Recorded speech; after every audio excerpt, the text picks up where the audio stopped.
കേരളത്തിൽ സ്ഫോടന പരമ്പരയും ചാവേർ ആക്രമണവും പദ്ധതിയിട്ട കേസിൽ പ്രതി റിയാസ് അബൂബക്കർ കുറ്റക്കാരനെന്ന് കണ്ടെത്തൽ. കൊച്ചിയിലെ പ്രത്യേക NIA കോടതിയാണ് പ്രതി കുറ്റക്കാരനാണെന്ന് കണ്ടെത്തിയത്.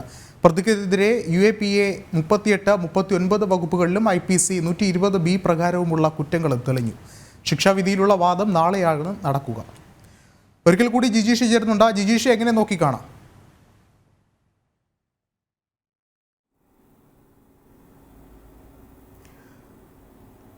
വിഷ്ണു, കേരളത്തിൽ സ്ഫോടന പരമ്പരകൾക്ക് ആസൂത്രണം ചെയ്യുക, ചാവേർ ആക്രമണങ്ങൾക്ക് ആസൂത്രണം ചെയ്യുക, ഒപ്പം തന്നെ രാജ്യാന്തര ഭീകരവാദ സംഘടനകളുടെ നേതാക്കളുമായി അടക്കം ബന്ധപ്പെടുക. ശ്രീലങ്കൻ സ്ഫോടനത്തിന്റെ മുഖ്യ സൂത്രധാരൻ സഹ്റാം ഹാഷിമും അടക്കം അത്തരം ആളുകളോട് നിരന്തരമായി തന്നെ ചാറ്റ് ചെയ്യുക, അവരുമായി ആശയവിനിമയങ്ങൾ നടത്തുകയും അവരുടെ പ്രസംഗങ്ങൾ ഭീകരവാദം പ്രോത്സാഹിപ്പിക്കുന്ന, മതമൗലിക ഭീകരവാദങ്ങൾ പ്രോത്സാഹിപ്പിക്കുന്ന അത്തരത്തിലുള്ള പ്രസംഗങ്ങൾ കാണുകയും അതിന്റെ അടിസ്ഥാനത്തിൽ ആവേശഭരിതരായി യുവാക്കളെ മാറ്റുകയും എല്ലാം ചെയ്യുന്നതിൽ മുൻപന്തിയിൽ നിന്ന ആളായിരുന്നു റിയാസ് അബൂബക്കർ. റിയാസ് അബൂബക്കറിനെതിരായ കുറ്റങ്ങളെല്ലാം തന്നെ ഇന്ന് കോടതിയിൽ തെളിഞ്ഞു. പ്രധാനമായും എൻഫോഴ്സ്മെന്റ് ദേശീയ അന്വേഷണ ഏജൻസി ചുമത്തിയ കുറ്റങ്ങൾ എന്ന് പറയുന്നത് UAPA 2 വകുപ്പുകൾ 38, 39, ഒപ്പം തന്നെ 120B IPC ഈ 3 കുറ്റങ്ങൾ പ്രകാരവും പ്രതി കുറ്റക്കാരനാണ് എന്നാണ് കൊച്ചിയിലെ പ്രത്യേക NIA കോടതി ഇന്ന് വിധിച്ചിരിക്കുന്നത്. നാളെ ഇതുമായി ബന്ധപ്പെട്ട് വിശദമായി തന്നെയുള്ള വാദങ്ങൾ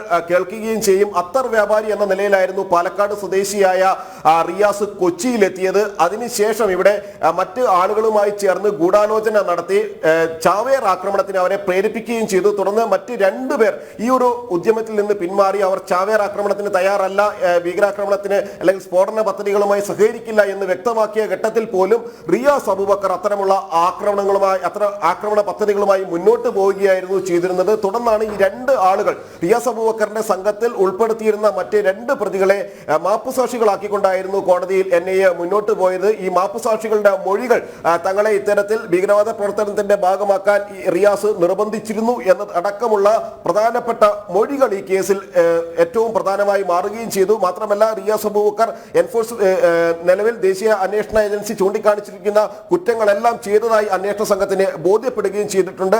അതിന്റെ അടിസ്ഥാനത്തിലാണ് പ്രതി കുറ്റക്കാരനാണ് എന്ന് കണ്ടെത്തിയിരിക്കുന്നത്. നാളെ ശിക്ഷ വിധിക്കുന്നതിന് മുമ്പായുള്ള വിശദമായ ഒരു വാദപ്രതിവാദങ്ങൾ തന്നെയായിരിക്കും കോടതിയിൽ നടക്കുക. വ്യക്തമാണ്. കേരളത്തിൽ സ്ഫോടന പരമ്പരയും ചാവേർ ആക്രമണവും പദ്ധതിയിട്ട കേസിൽ പ്രതി റിയാസ് അബൂബക്കർ കുറ്റക്കാരനാണെന്ന് കൊച്ചിയിലെ പ്രത്യേക NIA കോടതി കണ്ടെത്തിയിരിക്കുകയാണ്. ജിജീഷാണ് വിശദമായ റിപ്പോർട്ടുകൾ നൽകിയത്.